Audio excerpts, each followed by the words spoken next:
One of the biggest things I will say, it's actually to the student and the student's mind and the student's experience. It's actually not a myth.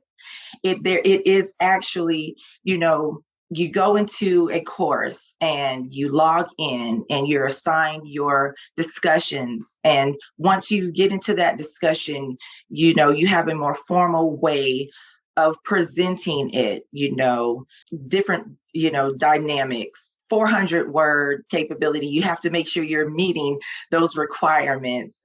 You're still referencing APA format. You're adding information almost as if you're turning in a paper.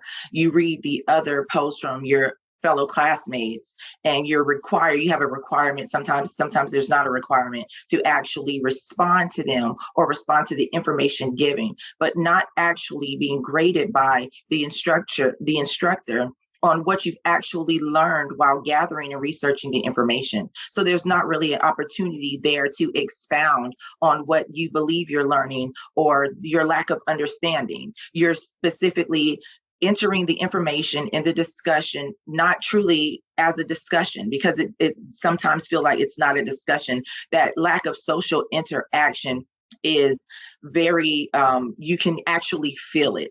So as the student, you're more compelled to be less comfortable while you're worried about being more formal. That is one of the greatest things about Yellowdig in my eyes for the student, the actual ability to socially interact, get and gather information, have a true discussion with the other students, figure out where you are within that conversation, understanding that your voice is being heard in the conversation, and then being allowed to expound and engage with other students as we glean and pull from one another.